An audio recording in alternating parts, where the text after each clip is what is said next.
Club সংস্কৃতিতে শারদোৎসব এক অন্য ভূমিকা পালন করছে।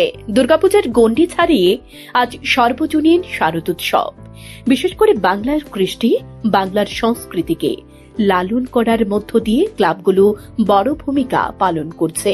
শনিবার সন্ধ্যায় রাজধানীর দশমীঘাট ক্লাবে আয়োজিত বিশ্ববঙ্গ সাহিত্য ও সংস্কৃতি সম্মেলন ত্রিপুরা শাখার শারদ সম্মাননা অনুষ্ঠানে বক্তব্য দিতে গিয়ে কথাগুলো বলেন অনুষ্ঠানের প্রধান অতিথি, বিশিষ্ট সমাজসেবক, শ্রমিক কল্যাণের শ্রমিক বন্ধু বিপ্লব কর।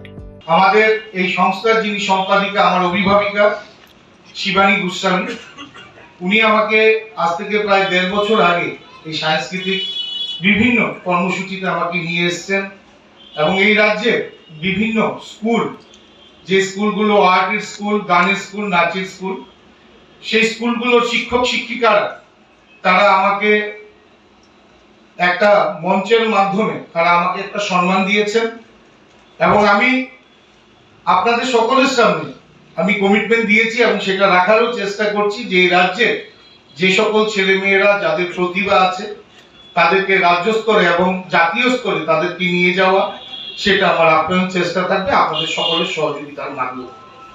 গত কিছুদিন আগে আমরা ভুবনেশ্বরে পাঠানো হয়েছে এই রাজ্যের অনেক ক্ষুদে শিল্পীদের, পাশাপাশি আগামী 19 তারিখ কলকাতায় পাঠানো হচ্ছে একটা টিম। তো সাথে সাথে আমি নিফার সাথেও যুক্ত আছি, এই রাজ্যের সভাপতি হিসাবে কাজ করছি।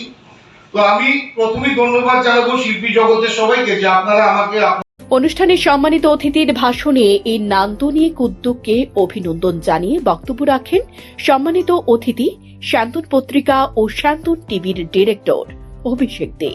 শ্রী দে বক্তব্য দিতে গিয়ে বলেন, রাজ্যের ক্লাবগুলোর শারদ উৎসব উপলক্ষে বহু সামাজিক কাজের সঙ্গে যুক্ত হয়েছে। অনেক ইতিবাচক মানসিকতা নিয়ে সামাজিক অঙ্গনে এনারা কাজ করছেন। এনাদের মহতি উদ্যোগকে প্রশংসা করার জন্যই এই শারদ সম্মাননার আয়োজন। সম্মেলন তার জন্মলগ্ন থেকে নানা রকম কাজ করে চলছে, ত্রিপুরা সাহিত্যকে নতুন ভাবে বাঁচিয়ে রাখাচ্ছে। আমি বিশেষভাবে ধন্যবাদ জানাবো রাজ্যের বিশিষ্ট সাংবাদিক এবং সাংস্কৃতিক ব্যক্তিত্ব শ্রী অমিত ভৌমিক মহোদয়কে, যে তিনি তার প্রয়াস চালিয়ে যাচ্ছেন যে ত্রিপুরা রাজ্য সাহিত্যকে অন্যভাবে নিয়ে চলতে একটা অন্যতম দিক নিয়ে যাওয়ার জন্য। এইভাবে শারদ সম্মান অনুষ্ঠান করা এটা অনেক সময় সাপেক্ষ, খরচ সাপেক্ষের ব্যাপার রয়েছে। আমি ধন্যবাদ জানাই ত্রিপুরা বঙ্গ সাহিত্য সংস্কৃতি সম্মেলনকে, যে শারদ সম্মানের মাধ্যমে ক্লাবগুলিকে অনুপ্রেরণা দেবে, যাতে আগামী দিনও ক্লাবগুলি দুর্গাপূজার সময় নানা রকম ভাবে নানা থিমে তাদের পূজা আয়োজন করবে। আমরা নিজেরও শারদ সম্মান করি, আমরা জানি কতটা পরিশ্রম নিয়ে করতে হয়, বিচারকদের নিয়ে ঘুরতে হয়, সবকিছু করতে হয়।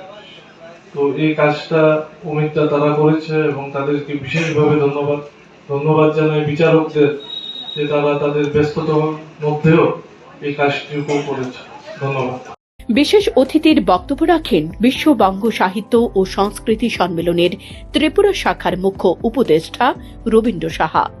সভাপতির ভাষণে বিশ্ববঙ্গ সাহিত্য ও সংস্কৃতি সম্মেলনের ত্রিপুরা শাখার সভাপতি অমিত ভৌমিক বলেন, বর্তমানে ক্লাব সংস্কৃতির অভাবনীয় পরিবর্তন হয়েছে। একসময় ক্লাব মানে ছিল আতঙ্কের পরিবেশ। দুর্গাপূজা মানে ক্লাবগুলোর মধ্যে পেশি শক্তি প্রদর্শন। সে সময় মানুষ আতঙ্কে দিন কাটাতেন। আজ ক্লাবগুলো সামাজিক ও সাংস্কৃতিক কাজে এগিয়ে আসছে। তাদের সম্মানিত করতে পেরে বিশ্ববঙ্গ সাহিত্য ও সংস্কৃতি সম্মেলন ত্রিপুরা শাখা গর্বিত। বাংলা ভাষাভাষী অঞ্চলের মানুষ, আমাদের কৃষ্টিকে রক্ষা করতে হবে। আমাদের রবীন্দ্রনাথ, আমাদের নজরুল, আমাদের অতুল প্রসাদ, আমাদের লালন, আমাদের হাসান, এই বাংলার লোকায়ত কৃষ্টিকে রক্ষা করতে হবে। আর আপনারা যারা আজকে প্রতিযোগিতায় এই শারদ সম্মাননা বিজয়িনী হয়েছেন, তারা প্রত্যেককে আমি স্বাগত জানাচ্ছি এ কারণে যে আপনারা বাংলার যে লোককৃষ্টি, দুর্গাপূজা থেকে শারদোৎসব, এই যে বিবর্তন আজকে শুধুমাত্র দুর্গাপূজার মধ্যে সীমায়িত নেই। আজকে শারদোৎসবের মধ্যে সেটি পরিণত হয়েছে। তো এই জায়গাটিকে আপনারা করেছেন, সার্থক করেছেন। এখন বাইরের থেকে মানুষ আসে ত্রিপুরার দুর্গাপূজা দেখবার জন্য। কলকাতার পরে যদি কোনো বৃহত্তম দুর্গাপূজা হয়, সেটি অবশ্যই আমার গর্বের শহর আগরতলা, গর্বের রাজ্য ত্রিপুরা। এবং তার কারিগর আপনারা প্রত্যেকেই এমন একটি নান্দনিকতা আপনারা ভরিয়ে দিয়েছেন। আজকে যে জায়গায় দাঁড়িয়ে কথা বলছি, আজকে থেকে কয়েক বছর 20 আগে যদি আমরা একটু ফিরে যাই, দশমী ঘাট বললেই, দুর্গাপূজা বললেই একটা আতঙ্ক বিরাজ করত, একটা আতঙ্কের পরিবেশ, মানুষের মনে ভীতির পরিবেশ। দুর্গাপূজা মানে ক্লাবগুলির মধ্যে পেশি শক্তির আস্ফালন, কার চাইতে কে কত, দশমীর দিন 2-3টা মার্ডার, খুন, এটা স্বাভাবিক ঘটনা ছিল, আপনারা নিশ্চয়ই জানেন। সেই জায়গাগুলি থেকে আজকে ক্লাব সংস্কৃতির অভাবনীয় পরিবর্তন হয়েছে। আমার মাকে যদি বলতাম যে দশমী ঘাটে যাব, দশমী দেখতে, কখনোই আমাকে দিতেন না। দশমী ঘাট মানে সেদিন একটা বিভৎস কাণ্ড ঘটবে। তো সেই জায়গায় ত্রিপুরা সরকার, রাজ্যের আমাদের আগরতলা পুর নিগম এবং আপনারা এই দশমী ঘাটে যেভাবে মায়ের ভাসান পর্ব সম্পন্ন হয়েছে, আমরা গর্ব করে বলতে পারি আমার ত্রিপুরা সমৃদ্ধ ত্রিপুরা। মানে সেখানে আরতি হচ্ছে, গঙ্গা আরতি হচ্ছে, পুরোহিত পুত মন্ত্র উচ্চারণ করছেন, মেয়ে ছেলে বাড়ির বউ সকলে মিলে রাত 2-3টে পর্যন্ত দাঁড়িয়ে দশমী ঘাটে মায়ের প্রতিমা নিরঞ্জন দেখছেন। এই সুন্দর পরিবেশ, এর জন্য এই কারিগর, এর নেপথ্যের কারিগর আপনারা সকলে, এবং রাজ্য সরকার এবং আমাদের আগরতলা পুর নিগম এবং আপনারা এই যে ক্লাব সংস্কৃতির যে অগ্রযাত্রা, যে ভূমিকা নিচ্ছেন, আপনাদেরকে সম্মানিত। স্বাগত ভাষণ দেন বিশ্ববঙ্গের ত্রিপুরা শাখার সম্পাদক শিবানী গোস্বামী। শারদ সম্মাননা উপলক্ষে সকাল থেকে দিনভর চলে বর্ণময় সাংস্কৃতিক অনুষ্ঠান। সন্ধ্যায় বিশিষ্ট বাচিক শিল্পী শাওলি রায়ের চণ্ডীপাতের মধ্য দিয়ে শারদ সম্মাননার পর্ব শুরু হয়। এরপর ঢাক বাদ্য, মাঙ্গলিক শঙ্খ নিনাদে, নৃত্য ছন্দে এক অনবদ্য পরিবেশ রচিত হয়। মঙ্গলদেব প্রজ্বলনের মাধ্যমে অনুষ্ঠানের সূচনা করেন অতিথিবৃন্দ। মঞ্চের সকল অতিথিদের পুষ্পস্তবক, স্মারক ও উত্তরীয় দিয়ে বরণ করে নেওয়া হয়। বিচারক মণ্ডলের বিচারে প্রায় 40টি ক্লাব, বিশেষ ক্ষেত্রে সফল গুণীচন্দ্রের শারদ সম্মাননা প্রদান করা হয়।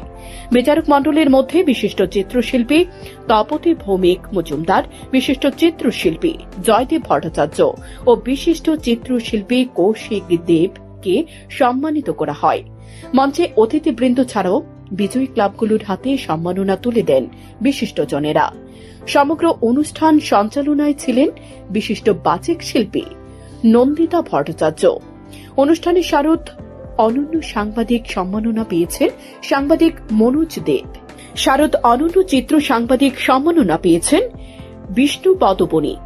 শারদ অনন্য ভিডিও এডিটর সম্মানিত হয়েছেন শুভঙ্কর দাস।